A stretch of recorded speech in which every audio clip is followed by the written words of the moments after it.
परवाच्या रात्री या टायमिंगला मी अक्कलकोटला होतो, काल या टायमिंगला मी शिर्डीला होतो आणि आज या टायमिंगला मी घरी आहे भाई. तो मित्रांनो काय हे नवल भाई, क्या क्या क्या वाला मोमेंट होता माझ्यासाठी. जर कोकण मासी जर हा कोण व्हिडिओ बघत असेल, स्पेशली हा बॅच बघत असेल, बाबांनो तुम्ही बघा, एका तासाच्या आत 100 किलोमीटर क्रॉस होत आहे.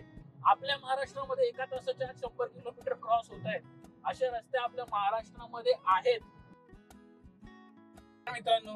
सो आता माझा हा ब्लॉग चालू झालेला आहे. या ब्लॉग मध्ये आपण शिर्डी ते मुंबई हा प्रवास करणार आहे. सो हा प्रवास मित्रांनो मी आधी अनेकदा केलेला आहे, पण आज कारणे आपण हा प्रवास करणार आहोत. आणि या ब्लॉगचं माझं एक वैशिष्ट्य असं आहे की या रोडला मित्रांनो शिर्डीच्या या पट्ट्यामध्ये सीएनजी सहजासहजी अवेलेबल होत नाही. मागच्या वेळी जेव्हा मी गेलो होतो तेव्हा चक्क म्हणतात ना, मला पेट्रोल पर्यंत मुंबईला जावं लागलं होतं. सो आता आज बघू आजचं काय सीन होत आहे, ते किती आपल्याला पेट्रोल भेटतं आणि काय ते. सो हा सगळा एक्सपिरियन्स आणि अनुभव तुमच्यासोबत मी आज शेअर करणार आहे. आणि मुख्य म्हणजे मित्रांनो आता मी तुम्हाला एक सांगतो की तळकोकण म्हणजे सावंतवाडी ते अक्कलकोट आणि अक्कलकोट ते शिर्डी जर हा प्रवास तुम्ही करत असाल तर या प्रवासाचे आपले जे एकूण डिस्टन्स आहे ते MID इंडिकेटर मध्ये प्रॉपर म्हणजे म्हणतात ना 795 किलोमीटर्स आहे, 795 किलोमीटर्स आहे. म्हणजे तळकोकणात मी निघालोय. त्याच्यानंतर अक्कलकोट करून अक्कलकोट वरनं मी अहिल्याबाई नगर आपला अहमदनगर जो मार्ग आहे त्या मार्गात आला. येताना मी समृद्धी मार्ग नाही घेतला होता, जो आतल्या रस्ता आहे तिकडनं आलो होतो. मी तुम्हाला रेकमेंड करीन की समृद्धीवाला जर रस्ता कोणाला माहिती असेल तर कृपया तो ब्लॉग टाका. कारण जो हा आतला रस्ता आहे ना, याच्यामध्ये जे सुरुवातीचा जो पॅच आहे म्हणजे तुम्ही सोलापूर ते तुम्ही अहिल्याबाई नगर म्हणजे सोलापूरच्या आतील जे रस्ते आहेत ते रस्ते मित्रांनो इतके काही चांगले नाहीत. करमाळ भाग आहे, त्या भागाचे रस्ते इतके काही खास नाहीयेत. म्हणजे म्हणतात तर छोटे रस्ते आहे आणि त्या रस्त्यामध्ये मला वाटतं तिकडे MIDC आहे, त्यामुळे त्या पट्ट्यामध्ये ट्रॅफिकही भरपूर असतो. सो तो थोडासा एक प्रॉब्लेम होऊन जातो. आणि बाकी नंतर जेव्हा आपण हा शिर्डीवाला जो परत रोड कनेक्ट करतो ना, याच्या आधी शनी शिंगणापूरवाला जो पॅच आहे म्हणजे राहतावाला आणि जो अहिल्यानगर पासून जो शिर्डीला येतो त्या पॅचलाही मित्रांनो रस्ता याचा असा काही बोलतात ना वर्केबल नाहीये. तो माझी म्हणतात ना, तो जर कोणाला आणि जर कोणी समृद्धी मार्ग घेतला असेल अक्कलकोट ते शिर्डी तर तो त्याची माहिती खाली कमेंट मध्ये द्या. कोणाला त्याचं हेल्प झालं तर चांगलंच आहे. सो आता आपली जर्नी स्टार्ट झालेली आहे. 1:03 झालेलं. तसं बघायला गेलं तर मी 1 वाजता शिर्डीतनं निघालो आहे. 5 तास लागतात मित्रांनो जर आपण समृद्धी महामार्ग घेतला तर. माझाही तेच प्रयत्न आहे की आम्हाला समृद्धी महामार्ग घ्यायचा आहे. पण त्याच्या आधी इथे आता माझ्या वाईफने स्पेशली रिक्वेस्ट केलेला आहे की पिठासाठी इथे आता मला बोलतात ना हे घ्यायचे पेरू. तर आधी आपण आता इथे पेरू येऊ आणि मग आपलं जर्नी चालू ठेवू. So let's go.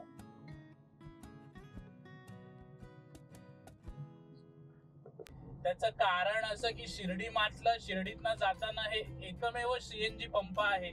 त्यामुळे शिर्डीला कधी येत असेल तर ही गोष्ट लक्षात घ्या, ही CNG ची लाईन आहे. आणि या लाईनीमध्ये मी तुम्हाला सांगतो किती आहे आता इथे, बापरे, जवळजवळ 1 तास तुमच्या या लाईनीमध्ये जाणार आहे. सो त्यामुळे शिर्डीला कधी जर मित्रांनो तुम्ही CNG गाडी घेऊन येत असाल ना तर मी तुम्हाला सजेस्ट करीन की तुम्हाला ज्या दिवशी निघायचं आहे ना शिर्डीतनं, ज्या दिवशी तुम्हाला निघायचं आहे त्याच्या बरोबर सकाळी पहाटे एकदा तुम्ही काकड आरती घेतली तर ठीक आहे, किंवा काकड आरतीच्या नंतर ज्या वेळेला CNG मला वाटलं जे डे नाईट वाले नसतील ते CNG 6 वाजता वगैरे चालू होतात. सो त्यावेळेला येऊन तुम्ही रिफिल करून जा जर तुमच्या गाडीला CNG कमी असेल तर. कारण जर तुम्ही एंड टायमिंगला जर निघाला तर तुमचा 1 तास असा जाणार आहे. आणि हे एकच पंप आहे कारण याच्यानंतर जो आता चालू होतो हा आपला समृद्धी महामार्ग हा फक्त 5 किलोमीटर आहे शिर्डी पासून. आणि एकदा काय तुमचा समृद्धी महामार्ग चालू झाला की तो समृद्धी महामार्ग तुम्हाला आता तरी डायरेक्ट कसाऱ्याला बाहेर काढतोय. कसाऱ्याच्या घाटच्या आधी घोटी इथे तो बाहेर काढतोय. येणाऱ्या काळात तो डायरेक्ट आपल्याला मुंबईला काढणार आहे. त्यामुळे तिकडे तुम्हाला काय CNG वगैरे मुंबई पर्यंत भेटेल याची आशंका नाहीये. आणि लास्ट टाइम मलाही बोलतात ना पेट्रोलवरच जावं लागलं होतं. तर ही गोष्ट लक्षात घ्या, जर तुम्हाला मुंबईला निघायचं असेल तर पहाटे CNG भरून घ्या. पण आता मी जसं बोलतात ना येताना ज्या वेळेला काल येताना मी एक बरं केलं होतं की तिकडनं शनी शिंगणापूर मार्गे येताना जे मला लास्ट पेट्रोल पंप भेटलं शिर्डीला येताना त्या पेट्रोल पंप मध्ये मी रिफिल केलं. त्यामुळे म्हणतात ना आता माझ्या गाडीमध्ये बऱ्यापैकी रिफिल आहे. आणि आता मी ऑलरेडी बोलतात ना 1:30 वाजला. आता जर मी तिकडे थांबलो तर मला 1 तास अजून जाणार आहे. त्यामुळे तो 1 तास न घालवता म्हणताना आपण जर्नी कंटिन्यू करू. त्या निमित्ताने जर माझी गाडी पेट्रोलवर स्विच झाली तर थोडं गाडी पेट्रोलवरती चालेल. सो आता कसाऱ्यापर्यंत तरी माझी गाडी जाईल. आणि आता मी हायवेवरती पण ऍज म्हणतात ना असं रेमटवण्याचं वगैरे काय प्लॅन नाहीये, कारण एकटाच आहे मी, सोबत कोणी आहे नाही. आणि तिकडे आता हे लोक स्पीड कॅमेरे वगैरे कुठेतरी कानाकोपऱ्यामध्ये असणारच, नो डाऊट. त्यामुळे बघू, जर मला कुठे स्पीड कॅमेरा वगैरे असला तर मी तेही तुम्हाला सांगेन. समृद्धीवरती असणारच, कारण त्या हायवेवरती जे ऍक्सिडेंटचे जे म्हणतात ना नंबर्स फिगर्स आलेले आहेत, त्याच्यामुळे सरकारलाही ते एक चिंतेची बाब आहे ते ऍक्सिडेंटचे फिगर्स. त्यामुळे सरकारने काहीतरी तिकडे तोडपाणी केलंच असणार आहे. सो बघू आता काय. आणि हा जो समृद्धीचा जो कनेक्टिंग पॅच आहे ना, हा यार एवढी वर्ष झाला याचं काम चालूच आहे. म्हणजे मागच्या वर्षी मी आलो होतो, नाही मागच्या वर्षी नाही, याच वर्षी 6 महिने आधी आलो होतो, तेव्हाही तेच आहे. आणि आताही तीच परिस्थिती आहे, काम चालू आहे. सो एकदा हा काम झालं की मला वाटतं तो मागचा फ्लायओव्हर ते लोक कम्प्लीट करतील. मग हा सुसाट डायरेक्ट बोलतात ना आपल्याला समृद्धीला कनेक्टिव्हिटी भेटणार आहे. सो आता आपण जाणार आहोत महाराष्ट्रातल्या सगळ्यात फेमस रोडवरती, बहुचर्चित रोड, फेमस रोड, राज्य सरकारचा एक म्हणतात ना महत्वाकांक्षी प्रकल्प वगैरे, तो समृद्धीचा गाजावाजा हा देशात झालेला आहे. आणि बोलतात ना एक इंटरनॅशनल लेवलचा रोड त्याला दर्जा वगैरे दिलेला आहे. तो रोड त्या बाबत्यामध्ये आहे, त्या बाबतीत काहीच प्रश्न नाही. म्हणजे म्हणतात ना 2 व्हीलर वाल्यांना अलाउड नाही आहे यार, मला जाम वाईट वाटतं. म्हणजे माझ्याकडे बाईक आहे, मी बाईक चालू करतो, असं मी कोणाची टिंगल नाही करत आहे, पण चालू करायला पाहिजे. ऍटलीस्ट जे मोठमोठे बाईक्स आहेत त्यांच्यासाठी तरी चालू करायला पाहिजे, या हेतूने मी सांगत आहे. सो बघू आता काय सीन होत आहे, लोक चालू करतायत नाही करतायत वगैरे पुढची गोष्ट. पण तो हायवे खूप गाजावाजा झालाय, त्या हायवेवरती ऍक्सिडेंटही तेवढे झाले. आणि त्या हायवेचं एक सुरुवातीच्या, आता मला माहिती नाही कारण मला लास्ट टाइम पण असं काही दिसलं नाही, त्या हायवेचा एक कायदा नियम असा असता की हा आपणही जरा लक्षात घ्या, आपण जर समृद्धीला येत असाल, कारण सरकारचा काही नेम नाही. त्यांना तसं एक काही इन्सिडेंट झालं की ते लगेच तो कायदा परत चालू करतील. ते म्हणजे समृद्धीच्या एंट्रीला कधी कधी ते लोक टायर चेक करतात, तुमची टायरची जी लाईफ आहे ती चेक करतात. आणि जर तुमचा टायर घासलेला असेल तर समृद्धीला एंट्री देता. मला वाटतं हा गरमीच्या वेळेसच्या वगैरे डिसिजन असेल, कारण त्यावेळेला हे कॉन्क्रीटचे रस्ते तापणार. आता तर प्रॉपर थंडी चालू आहे. सो आता असं काही कायदा असेल तर मला वाटत नाही, पण असेल तर तिथे काही चेकिंग वगैरे असलं तर मी दाखवीन.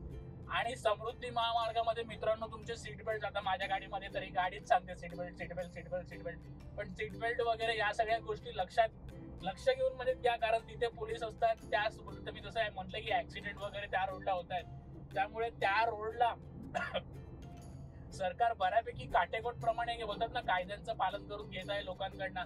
त्यामुळे आपण प्रवासाला निघाला असेल, त्यामुळे म्हणतात ना त्याला कुठे म्हणजे म्हणतात गालगोट, म्हणजे हे पोलिसांचं कुठेही प्रकरण आपल्या मागे लागू नये, होगा त्यांच्याशी उज्जत काही होऊ नये असं.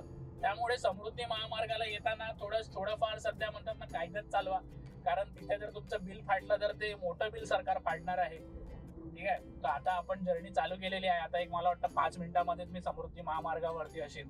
सो एकदा मी तिथे कनेक्ट झालो की आपण परत भेटू.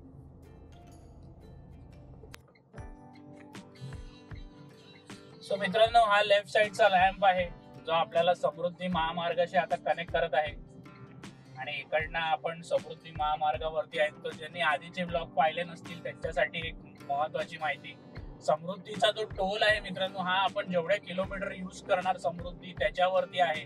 इथे असा काही फिक्स रेट नाहीये टोलचा की बाबा एवढाच आहे, एवढंच तुम्हाला द्यायचं आहे वगैरे. जेवढा किलोमीटर आपण वापर करणार आहात त्याच्यावरती आपल्याला हा टोल लागणार आहे. सो ही बघा, इथे पोलिसांची बऱ्यापैकी चेकिंग वगैरे असते. सो या गोष्टीत आपल्याला लक्ष द्यायचं आहे. आता साहेबांनी थांबवलेलं आहे आपल्याला.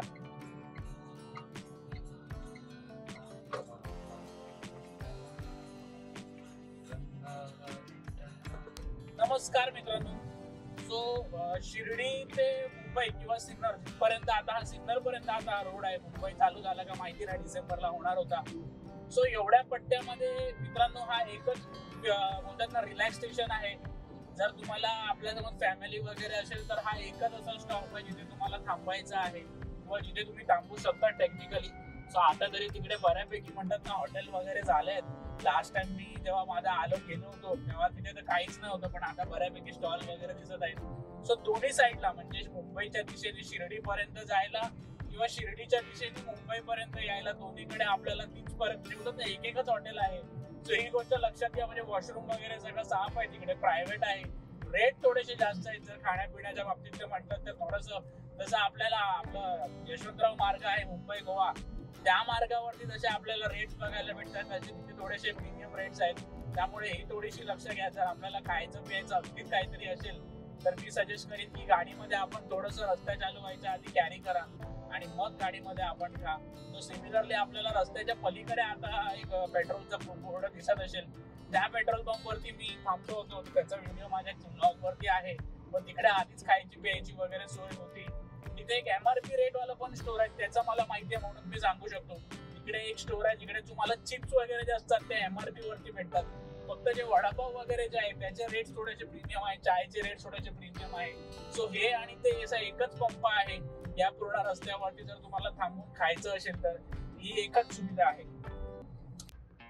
सो मित्रांनो, हा दृश्य खरंच अद्भुत आहे आणि बदलत्या भारतातला जो हा दृश्य आहे ना मित्रांनो, हा खरंच म्हणजे एका अर्थी प्रेरणा देणारा सुद्धा आहे की आपला देश इतक्या वेगाने विकसित होतोय, त्याबरोबर आपल्यालाही विकसित व्हायचं, आपल्यालाही बोलतात ना मेहनत घ्यायची आहे आणि आयुष्यात पुढे राहायचंय. सो हा बदलता रूप खरंच सही आहे आणि याच्यासाठी मनापासून थँक्यू आहे किंवा आपले आभार आहेत. आपल्या महाराष्ट्राचे जे त्यावेळेचे मुख्यमंत्री व आताचे मुख्यमंत्री आहेत देवेंद्र फडणवीस साहेब, तो ही त्यांची म्हणजे म्हणतात ना, तो देवेंद्र फडणवीस साहेबांबद्दल जेवढं मी ऐकलंय, मी आता कोणाची इथे बाजू घेत नाहीये आणि असं काही नाही, पण जेव्हा चांगलं काम होतं ना त्यावेळेला मित्रांनो कौतुक करावंच लागतं, कारण हे सगळं खूप मोठं टास्क आहे. सो या रोडचे मित्रांनो जे लँड क्लिअरन्स असेल किंवा जे काही म्हणतात ना क्लिअरन्स संदर्भात असतील किंवा इतर सगळ्या कामामध्ये देवेंद्र फडणवीस साहेबांकडनं जातीने लक्ष घालण्यात आला होता आणि त्यांनी या सगळ्या बोलतात ना हा प्रोजेक्ट त्यांनी जातीने लक्ष घालून बोलतात ना वेळेत आणि बोलतात ना ह्याची क्वालिटी बघा यार, या रोडची म्हणजे एकंदरीत असा रोड असला पाहिजे. आणि इथे तुम्हाला आता एक गोष्ट मी सांगतो, जेवढा हा रोड दिसतोय ना मित्रांनो त्याच्या पलीकडे बघा, तुम्हाला जर तिथे ती बॅरिकेडिंग दिसत असेल, सो तेवढा लँड मित्रांनो दोन्ही साईडला म्हणजे म्हणतात ना या रोडच्या नावावरती गव्हर्नमेंटने आधीच घेऊन ठेवलंय. म्हणजे उद्याला जर हा रोड तुम्हाला अजून मोठा करायचा असेल, इथे अजून जर बोलतात ना 1 लेन किंवा 2 लेन वाढवायची असेल, सो त्याच्या मागे त्यावेळेच्या लोकांना म्हणजे म्हणतात ना पुढच्या पिढीला आपल्याला खटाटोप करायची गरज नाही, लँड ॲक्वायझिशन वगैरे करायची गरज नाही किंवा कसलेच झंझट मारी नाही. सरकारने हा सगळा विचार ऑलरेडीच करून ठेवलाय. सो या एका गोष्टी मागे बोलतात ना महाराष्ट्र सरकार असो, राज्य सरकार असो, केंद्र सरकार असो, या सगळ्यांचे कौतुक करावे तितके कमीच आहे. याचप्रमाणे आपला अटल सेतू आहे मित्रांनो, तो एक खरंच सही आहे. टोलच्या बाबतीमध्ये अटल सेतू खूप जास्त महाग आहे, 250 रुपये टोल आहे भाई. म्हणजे म्हणतात तुम्ही विचार करणार आता समृद्धी मार्ग मी जवळजवळ 150 रुपये टोल देणार आहे, पण तो अटल सेतू 250 रुपये टोल आहे, तो ते ठीक आहे, थोडंसं जास्त आहे. सो माझी राज्य सरकारला आणि केंद्र सरकारला कळकळून विनंती आहे की बाबांनी तुम्ही याच प्रकारे जो तुमचा आपला अहमदाबाद हायवे जो रोड तुम्ही खराब केलाय, आणि माझी मनापासून इच्छा आहे की बाबांनो, इच्छा म्हणजे माझ्या एकट्याची नाही आहे, जनसामान्यांची इच्छा आहे की बाबांनो मुंबई गोवा हायवे कृपया करून बनवा. असा मुंबई गोवा हायवे झाला ना, मी तुम्हाला सांगतो कोकण वासियांचं आयुष्य इतकं सुखकर होणार आहे ना, एकंदरीत त्या भागाचा जो विकास होईल. म्हणजे आता मी इतक्या आता माझ्या या एका ड्राईव्ह मध्ये मी इतक्या प्रकारचे हायवेज बघितले आहेत ना मित्रांनो, तो कोणतरी आमदार गेला, आमदारची गाडी गेली. सो मी इतक्या वेगवेगळ्या प्रकारच्या गाड्या रोड्स बघितले आहेत ना मित्रांनो, की खरंच कौतुक करावं तितकं कमी आहे सरकारचं. आणि या रोडला चक्क 120 ची स्पीड अलाउड आहे, पण मी तेवढं नाही करणार आहे, कारण मला CNG वाचवत जायचं आहे. त्यामुळे आपला 80-90 आणि 80-90 स्पीडचं एक असं असतं ना की एमर्जन्सीच्या वेळेला तुमची गाडी कंट्रोल होते, तुम्हाला म्हणतात ना कुठे रिस्क घ्यायची गरज नाही आणि टायरही तितकेसे हिट नाही होतो. 80-90 वगैरे ठीक आहे, जर तुम्हाला जास्त घोड्यावरती आला असाल तुम्ही तर ते करू शकता, पण तेवढा रिस्क कॅल्क्युलेटेड रिस्क घ्या, असा अंदाज रिस्क घेऊ नका. जर तुम्ही 120च्या वगैरे जर तुम्हाला सवय नसेल तर असं तुम्ही या मोठ्या रस्त्यावरती जर आला असाल तर डायरेक्ट 120 बोलू नका. रस्त्याशी आधी आपली ओळख करून घ्या, बाकीच्या आपल्या गाडीशी आपली ओळख करून घ्या आणि त्यानंतर हा सगळा प्रयोग करा. सो आता आपला प्रवास चालूच आहे मित्रांनो, आणि हा आतापर्यंतचा एकंदरीत प्रवास माझा कोकणापासून मी निघाल्यापर्यंतचा सगळ्या देवतांच्या माझ्या कृपाने, माझ्या घरच्या देवतांच्या कृपाने व साईंच्या कृपाने व सगळ्या देवतांच्या कृपाने माझा प्रवास खरंच खूप साई झाला. म्हणतात ना आपलेही याला प्रेम असू दे, आपला सहभाग असू दे. इथून पुढे आपण अशा मस्त मस्त कंटेंट चॅनलवरती आणणार आहोत. व्हिडिओ संपत नाहीये, आपण मुंबईला जाऊन व्हिडिओ संपवणार आहे. सो आपली जर्नी चालू आहे आता, लेट्स गो. सो म्हणजे म्हणतात ना आता चांगले रस्ते असण्याचं एक सगळ्यात चांगलं कारण मी तुम्हाला सांगतो. मी जेव्हा शिर्डीवरनं निघालो तेव्हा मी ब्लॉग केला होता की शिर्डीला बरोबर म्हणतात ना किती होतं 795 किलोमीटर होतं. म्हणजे 800 किलोमीटरला 5 किलोमीटर कमी असताना 1:15 वाजता माझे तेवढे होते. आता मित्रांनो म्हणजे म्हणतात ना 1 तासापेक्षा थोडं वरती झालं. म्हणजे जर मी एक्सप्रेस हायवेला जेव्हा टच झालो तेव्हा 1:30 वाजले असणार, आता 2:30 वाजले. सो 1 तासापेक्षा थोडा वेळ जास्त मध्ये म्हणजे 1.25 तासामध्ये आपण बाबांनो 100 किलोमीटर पार केले. सो हा एक चांगल्या इन्फ्रास्ट्रक्चरचा फायदा. म्हणजे 1 तासाच्या आत आपण अराउंड 100 किलोमीटर क्रॉस करतो. आणि असेच जर आपल्याला चांगले रस्ते भेटत राहिले सो त्याचा किती चांगला फायदा होणार आहे. सो ही आहे मित्रांनो मला वाटतं सर्व्हिस. जर आपली गाडी वगैरे बंद पडली समृद्धी मार्गावरती तर अशा रीतीने आपल्यासाठी सर्व्हिसची हेल्प समृद्धी महामार्गावरती येते. तर टोल फ्री नंबर तो बघा, तो नंबर आहे. माय गॉड, नंबर सुद्धा भेटला आपल्याला. सो इथे कधी याल तर ही सर्व्हिस आपल्याला अवेलेबल आहे समृद्धी महामार्गाच्या व्यवस्थापकांकडनं. सो हे काय मित्रांनो म्हणजे 1 तासाच्या अराउंड 1 तासामध्ये आपण 100 किलोमीटर पार करतो. म्हणजे म्हणतात ना किती लवकर आपण हे सगळं डिस्टन्स करू शकतो. आणि याच्यामुळे एकूण आपल्या विकासाच्या गतीमध्ये किती फरक पडणार आहे. त्यामुळे माझं कळकळीची विनंती आणि माझे जर कोकणवासी जर हा कोण व्हिडिओ बघत असेल, स्पेशली हा बॅच बघत असेल, बाबांनो तुम्ही बघा 1 तासाच्या आत 100 किलोमीटर क्रॉस होत आहे. आपल्या महाराष्ट्रामध्ये 1 तासाच्या आत 100 किलोमीटर क्रॉस होत आहे. असे रस्ते आपल्या महाराष्ट्रामध्ये आहेत. तर आपल्यालाही कृपया आपले जे राज्यामध्ये आपल्याकडचे जे लोकल स्थानिक नेते असतील त्यांना एक विनंती आहे की म्हणतात ना. आणि मी तुम्हाला सांगतो मी कुठेही माझ्या मी आतापर्यंतच्या 1 तासा याच्यामध्ये माझी गाडी ओव्हर स्पीड मी केलेली नाहीये. 90-100 वगैरे 100 जेव्हाही झाले मी त्याच्या खात्रीत गाडी आणली.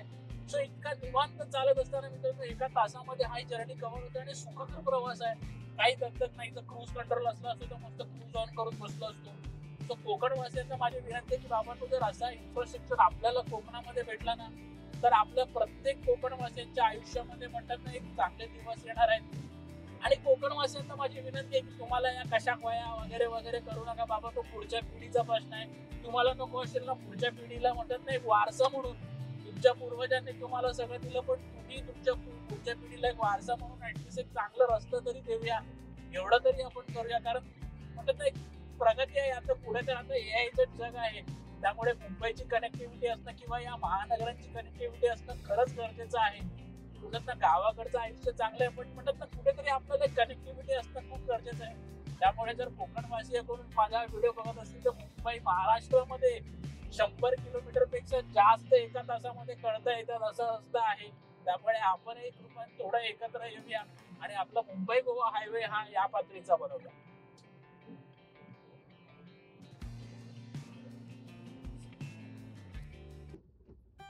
सो मित्रांनो हा असतो फायदा डेडिकेटेड सीएनजी पंप असला की.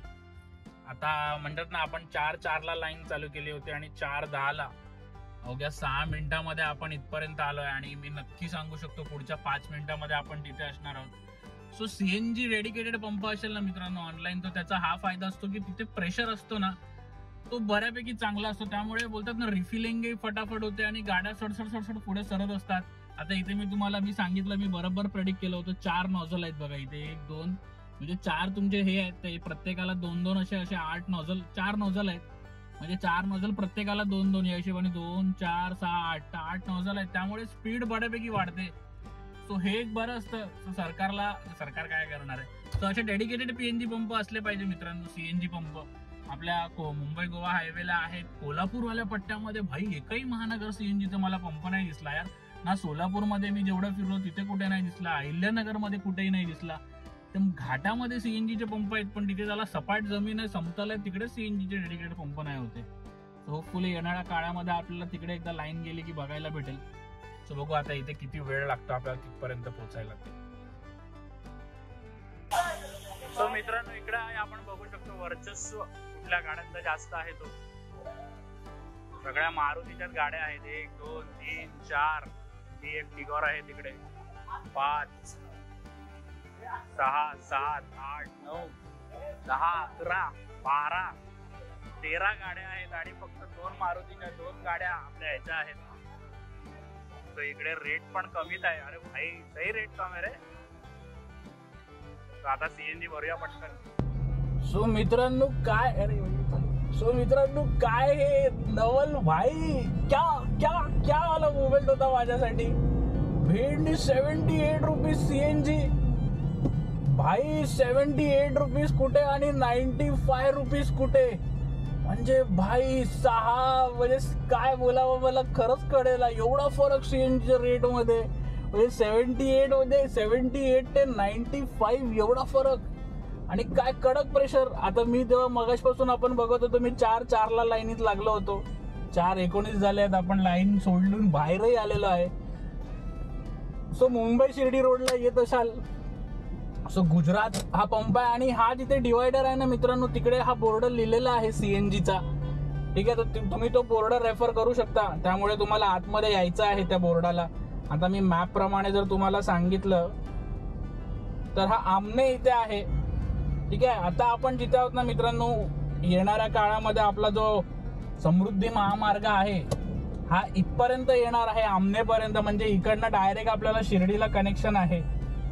पुढे जाऊन तो मुंबईला वगैरे असेल, पण आता आमनेपर्यंतचा टप्पा त्याचा चालू होणार आहे समृद्धी महामार्गाचा. तर येणाऱ्या काळामध्ये आपल्याला समृद्धी महामार्ग इथपर्यंत बघायला भेटणार आहे. सो आता होप आपल्याला घाटामध्ये कुठे आता रडवायला नको, कारण आता म्हणतात ना, आता 5 वाजणार मी जेव्हा ह्याला असणार तेव्हा काय म्हणतात त्याला, ठाण्याला. त्या हिशोबाने एक हे होणार. आणि खरंच मित्रांनो, रेट बघून असं वाटत ना, अरे मी 95 करत आता 75 वर आलो यार. म्हणजे 78 वरती आलो. म्हणजे काय कडक यार. आणि किती व्हेरिएशन आहे रेट मध्ये. सो आज म्हणजे असं जाता जाता साई बाबा ऐसा खुश करेंगे ऐसा लगायला इथं मेरे को. सो इथे आलो मी, बरं झालं. ऍक्च्युली मी दोनदा ज्या वेळेला मी ह्या रूटला गेलो ना, तेव्हा हा सीएनजी पंप मी स्किप केलेला आतमध्ये वगैरे असं तसं करून. पण आता बोलतात आता आपला खर्च वगैरे वाढलाय, पैसे जास्त खर्च व्हायला लागले, तो थोडा अंदर घुसना पडता है. अभी तो घुस गए थे आपण, तो उसका फायदा हुआ. सो हा एक सही सीएनजी आपल्याला कळलेला आहे इथपर्यंतचा. सो मजा आली इथपर्यंत. आता जाऊया बॅक टू रोड आणि घरी जाऊया आता. नमस्कार मित्रांनो. सो फायनली आपण घरी आलेलो आहोत माझ्या बिल्डिंगच्या बेसमेंटमध्ये. सो बऱ्याचशा गोष्टी तुमच्याशी बोलायचं आहे. सुरुवात करूया ट्रॅफिक पासून, कारण आता मी तेच झेलून आलो आहे. सो मी आपल्या सगळ्यांना विनंती करीन की ठाणे आणि भिवंडी जर हा पट्टा आपल्याला कधी, म्हणजे या पट्ट्यातनं जर आपण कधी जाणार असाल, तर मी आपल्याला सांगेन की कृपया करून सकाळी जा किंवा रात्री 11 नंतर जा. दिवसाचा वेळ हा टाळा. भिवंडी तर तुम्ही संडे वगैरे आय थिंक जाऊ शकता. संडेला आय थिंक तो आतला मार्केट तर बंदच असेल. पण ठाण्याला सुद्धा म्हणतात ना, आता काही आता आपण ग्रेट वॉल ऑफ जी ठाणे बघितली, ती तर किती वर्ष तो फ्लायओव्हर चालू आहे. म्हणजे म्हणतात ना, आरामात मला वाटतं फक्त 2 माणसं दगडी लावतायत, याच स्पीडने तिकडे कामं चालू आहेत. आणि ते वीट असतो. आता मी तुम्हाला सांगतो, मी सकाळी बघा 1 वाजता 1-1:30 काहीतरी निघालो. सॉरी मला आठवत नाही. सो 1-1:30 मी निघालोय. मी 8 आता घरी पोहोचलोय. सो हा जो एक्स्ट्रा वेळ माझा गेला, किंवा एक्स्ट्रा सीएनजी गेली, किंवा एक्स्ट्रा सगळं जे गाडीवरती माझे स्ट्रेस आला क्लच ब्रेक करत, ह्या सगळ्याला म्हणतात ना शून्य नियोजन कामं आहेत. फक्त म्हणतात ना, ते कुठेतरी हे सगळं बऱ्यापैकी ऑर्गनाईज व्हायला पाहिजे. जाऊ दे, खूप शिव्या श्राप झाल्या. आता तुम्हाला माझे किलोमीटर्स दाखवतो. सो हा सगळ्यात महत्वाचा टप्पा, तो म्हणजे आपले किलोमीटर्स. सो 1032 किलोमीटर आहे मित्रांनो एकूण जर्नी आपण सुरू केली होती. हा ट्रिपेच आहे. हा 1032 किलोमीटर आहे एकूण जर्नी. सो हे सुरू केलं होतं मी तळ कोकणातनं, म्हणजे होडावडे इकडनं जेव्हा मी केलं तेव्हा MID इंडिकेटर मी 0 वरती सेट केलं होतं. सो गेली 3 दिवस आपण फिरत होतो. आपण अक्कलकोट केलं. सो परवाच्या रात्री या टायमिंगला मी अक्कलकोटला होतो. काल या टायमिंगला मी शिर्डीला होतो. आणि आज या टायमिंगला मी घरी आहे, भाईंदरला आहे. सो 3 दिवसामध्ये 3 वेगळे स्थान आपण बघितले. रस्ते किती वेगवेगळे होते, म्हणजे प्रत्येक जिल्ह्यांमध्ये काय उगतं हे आता मला नव्याने कळलं. किंवा सीएनजीचे रेट, रस्ते किती आहेत, अनेक गोष्टी. सो महाराष्ट्रातली जी माझी एक वेश होती, म्हणजे आपलं जे एक म्हणतात ना सीमा असते, किंवा आपला एक जो झोन असतो, त्या झोनच्या बाहेर जाऊन मी ड्राईव्ह केली. कर्नाटकमध्ये आपण होतो. कर्नाटकमधले रस्ते बघितले. तुम्हाला कर्नाटकचा झेंडा कसा दिसतो हे तुम्हाला मी माझ्या ब्लॉगमध्ये सांगितलं. सो धमाल मजा आली. आपण घाट का पाणी पी के आहे, आपण मजा आली. एवढं म्हणजे निरनिराळ्या प्रकारचं पाणी मागील 3 दिवसामध्ये पोटामध्ये गेलंय. सो थोडासा त्रास झाला, असं नाही सांगणार की त्रास नाही झाला, पण ठीक आहे. त्यामुळे मी खाण्यापिण्यामध्ये आजच्या जसं काही हेवी नाही खाल्लं, त्यामुळे ते असं काही जाणवलं नाही, नॉर्मलच खाल्लंय. सो ओव्हरऑल हा प्रवास खूप मस्त झाला. जर हे शेवटचे 2 तास मी तुम्हाला सांगतो, या पूर्ण 3 दिवसामध्ये पूर्ण 1032 किलोमीटर मध्ये जर कुठे मला सगळ्यात जास्त त्रास झाला असेल तर ते हे शेवटच्या 32 किलोमीटर मध्ये. बाकी माझी 1000 किलोमीटरची जर्नी ही खरंच खूप सही झाली. आणि ह्यातली तर मी सांगेन बऱ्यापैकी मी जर्नी दिवसाचीच केली, नाईट मी नाही केलं, कारण मला व्लॉग करायचे होते नाईटला. आता याचाच माझा जो हा इन्स्टा कॅमेरा आहे हा नाईटला एवढासा हेल्पफुल नाही होत. जर कोण को पॅसेंजर असला असताना सर आपण नाईटलाच प्रवास केला असता, कारण नाईटला म्हणतात ना सगळं शांत असतं, गाडी आपलं म्हणतात ना आपण सिटीतनं जातोय कळत सुद्धा नाही आपल्याला, मस्त आपलं प्रवास होतो. सो एक को पॅसेंजर असलं असतं तर व्लॉग बी करायला भेटलं असतं, पण तसं नाही होतं. सो माझे सगळे व्लॉग्स मी ह्या कारणाने डे टाइमला केले की म्हणतात ना थोडंफार माझ्या हिशोबाने मला फुटेज करता येईल. आणि आपण जेव्हा पर्सनली आता मी रेकॉर्ड करतोय त्यामुळे डे टाइमला गाडी चालवताना मला थोडाफार कॉन्फिडन्स येतो की आजूबाजूला बघून वगैरे. नाईट टाइमला कॅमेरा हँडल करणं वगैरे हे नाईट टाइमला खूप जास्त रिस्की होऊन झालं. आणि आपल्याकडचे रस्ते आपल्याला माहितीच आहे, जसं काही कधी कधी तर लँड मार्किंग वगैरे सुद्धा नसतात, लेन मार्किंग वगैरे काही नसतो. सो प्रवास खूप छान झाला मित्रांनो. हे व्लॉग्स आपल्याला आवडले असतील. माझा 3रा व्लॉग आता संपला. सो याच्या पुढच्या व्लॉग मध्ये मित्रांनो मी एक संक्षिप्त माहिती म्हणजे रोड बद्दलची, सीएनजी बद्दलची सगळी संक्षिप्त माहिती तुम्हाला याच्या पुढच्या एक छोट्याशा व्लॉग मध्ये असणार आहे. त्या व्लॉग मध्ये तुम्हाला या प्रवासाचं पूर्ण एक बोलतात ना एक समराइज व्ह्यू म्हणजे एक संक्षिप्त व्ह्यू तुम्हाला त्या व्लॉग मध्ये भेटणार आहे. छोटासा व्लॉग असणार आहे. सो ज्यांना कोणाला हा एवढे मोठे व्लॉग्स बघायला वेळ नसेल त्यांनी ते व्लॉग्स बघा. ज्यांना डिटेल एन्जॉय करायचे असेल त्यांच्यासाठी आपण आता मस्त भरभरून कंटेंट आणलेला आहे. सो कंटेंट आता आपण एडिट करणार आहोत. सो धन्यवाद मित्रांनो, आतापर्यंतच्या प्रवासामध्ये आपण साथ दिली, असंच पुढेही साथ देत राहा. अजूनही मोठमोठे राईड्स आपल्याला करायचं आहे. सो आता हळूहळू आपण म्हणतात ना आता मोठ्या झोन्स मध्ये आपण जायला चालू केलेलं आहे. सो थोडंसं फायनान्शियली माझा स्ट्रेस आहे, तो एकदा फायनान्शियली थोडंसं स्ट्रेस कमी झाला की आपण थोडंसं स्टेट बॉर्डरच्या म्हणतात ना आपण थोडंसं आजूबाजूच्या स्टेट्सही आपण एक्सप्लोर करायला चालू करणार आहे. आणि माझ्या कंटेंटमध्ये मित्रांनो आपल्याला काही आवडत नसेल तर मनसोक्तपणे बिंदास खालती कमेंटमध्ये टाका. फक्त शिव्या वगैरे देऊ नका, ते थोडंसं अभद्र वाटतं. बाकी तुम्हाला फीडबॅक कमेंट वगैरे तुम्ही द्यायला मोकळ्या. तुम्हाला काय वाटतं माझ्याबद्दल, काय सुधारणा करायला पाहिजे व्लॉग्समध्ये, ही सगळी माहिती बिंदास द्या. ॲज अन आर्टिस्ट म्हणतात ना फीडबॅकसाठी आपण नेहमी तयार राहिलं पाहिजे. आणि मी तर गेली 11 वर्ष आता फिल्म लाईनमध्ये आहे, त्यामुळे त्या गोष्टीची बऱ्यापैकी सवय आहे. Correction feedback. सो हे सगळ्या गोष्टीची आपल्याला सवय आहे. त्यात चांगल्या गोष्टी आपल्याकडनं काय आलं तर मलाही सुधारणा होईल. सो धन्यवाद मित्रांनो, आजच्या माझ्या या ब्लॉगशी कनेक्ट केल्याबद्दल. बोलणं खूप जास्त झालं. असेच आपलं प्रेम व सहकार्य असू द्या. आणि देवांची, साईबाबांची, स्वामी समर्थ महाराजांची, गणपती बाप्पांची, सगळ्या देवतांची कृपादृष्टी आपल्यावरती असो. आपली सगळी अडलेली कामं हो. आपल्या घरात सुख शांती आणि समृद्धी असो. गणपती बाप्पा मोरया. सो मित्रांनो, पुन्हा एकदा आपण आलो आहोत आपल्या खर्चाच्या पाठीवरती. प्रवास कुठचाही असो, कुठलाही असो, कधीही असो, सगळ्यात महत्वाचा टप्पा असतो तो म्हणजे खर्चाचा. सो हा पूर्ण प्रवास मित्रांनो मी चालू केला होता तळ कोकणात ना. त्याच्यानंतर मी गेलो अक्कलकोटला, तिथे 1 दिवस राहिलो. त्याच्यानंतर मी गेलो शिर्डीला, तिथे 1 दिवस राहिलो. आणि आता 3ऱ्या टप्प्यामध्ये शिर्डी तो मुंबई हा प्रवास मी केलेला आहे. सो हॉटेलिंग लँग्वेज मध्ये हा पूर्ण प्रवास आपण 2 नाईट्स 3 डेजचा पॅकेज आपण म्हणू शकतो. सो आता आपण बघूया एकंदरीत पहिल्या 2 टप्प्यामध्ये आणि 3ऱ्या टप्प्यामध्ये असं एकूण माझा खर्च किती झाला. सो पहिल्या 2 टप्प्याचा माझा खर्च कोकण ते अक्कलकोट हा माझा पहिल्या टप्प्याचा झाला 3100 रुपये व अक्कलकोट ते शिर्डी हा माझा 2ऱ्या टप्प्याचा खर्च झाला 3874 रुपये. सो शिर्डीमध्ये माझा खर्च थोडासा जास्त झाला. त्याचं कारण असं होतं की तिथे मी हॉटेल घेतलं होतं, कारण शिर्डीचं ते संस्थांचं डॉर्मेंटरी आहे. त्याचं रेट तर 20 रुपयेच आहे, पण ते मंदिरापासून सुमारे 1 किलोमीटर अंतरावरती आहे. थोडंसं म्हणतात ना, कारण मी एकटाच ड्राईव्ह करणार होतो तर त्या हिशोबाने ते मला थोडंसं म्हणतात ना फिजिकली थोडंसं माझ्यावर प्रेशर आला असता तर म्हटलं आपण हॉटेल मंदिरा शेजारीच हॉटेल घेऊ. मंदिरा शेजारी जे प्रायव्हेट डॉर्मेंटरी होती त्याची रेट होती सुमारे 700 रुपये आणि हे हॉटेल मला भेटलं 1400 रुपये. एकाच हॉटेलमध्ये होतं. तोही व्हिडिओ आता याच्यानंतर येणार आहे. तर म्हटलं ठीक आहे 700 रुपये थोडंसं एक्स्ट्रा देऊ, पण निवांत बॅग वगैरे सगळं आंघोळ पाणी वगैरे सेट करून मग आपण निघू. सो 3ऱ्या टप्प्यामध्ये म्हणजे शिर्डी ते मुंबई या टप्प्यामध्ये माझा खर्च आला 673 रुपये. सो या टप्प्यामध्ये मित्रांनो मी थोडासा खर्च स्वतःचा आवरला, कारण या टप्प्यामध्ये मी कुठेही हॉटेलिंग वगैरे असं काही केलं नाही. आणि शिर्डीवरनं निघाल्यावरती मी थेट मुंबईलाच घरीच आलो, मध्ये कुठे काही थांबणं नाही वगैरे काही नाही झालं. सो हे 673 रुपये आहेत हे मी आमनेला गुजरात गॅसला मी रिचार्ज केलं होतं. भाई तिकडे रेट सही होता आणि तो पेट्रोल पंपही सही होता. चक्क 15 मिनिटामध्ये एवढी मोठी लाईन असताना सुद्धा मी भरून बाहेर पडलो. तो व्हिडिओ नक्की पहा त्या पार्टचा. सो एकंदरीत ह्या 3 दिवसाचा खर्च जर मी तुम्हाला सांगायचं झालं तर माझा खर्च झालाय ₹7,647. सो हा आपण जर अंदाजा पकडला तर ₹7,700 आपण पकडू शकतो. तर आता हा ₹7,700 एका माणसाच्या हिशोबाने मित्रांनो थोडासा जास्त खर्च आहे. पण जर 4 लोकं असले असते तर हा खर्च अराउंड आपल्याला ₹2,000 पडला असता.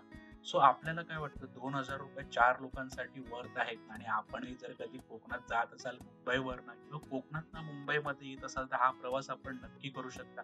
4 लोकांसाठी 2,000 म्हणजे राहून पिऊन वगैरे मी कुठे-कुठे स्टे केलं ही सगळी माहिती माझ्या व्हिडिओमध्ये आहे. सो आपण जर कधी हा प्रवास करत असाल म्हणजे कोकणातनं मुंबईला जात असाल किंवा मुंबईतनं कोकणातला येत असाल तर आपण ही जर्नी करू शकतो. सो धन्यवाद मित्रांनो माझ्या या चॅनलशी कनेक्ट केल्याबद्दल. आतापर्यंतचं आपलं प्रेम व सहकार्य खरंच खूप चांगलं राहिलं. इथून पुढे-पुढेही आपण मस्त-मस्त राईड्स वगैरे आणणार आहोत. खूप चांगले-चांगले कंटेंट चॅनलवरती आणणार आहोत. असंच आपलं प्रेम व सहकार्य असू दे आणि साईबाबांची जर्नी, स्वामी समर्थ महाराजांचं मी देवता परत इच्छा आहे की तुमचं सगळं कल्याण, तुमचे दुःख दूर आणि देव तुमच्यावर कृपा दृष्टी व आशीर्वाद ठेवो. गणपती बाप्पा.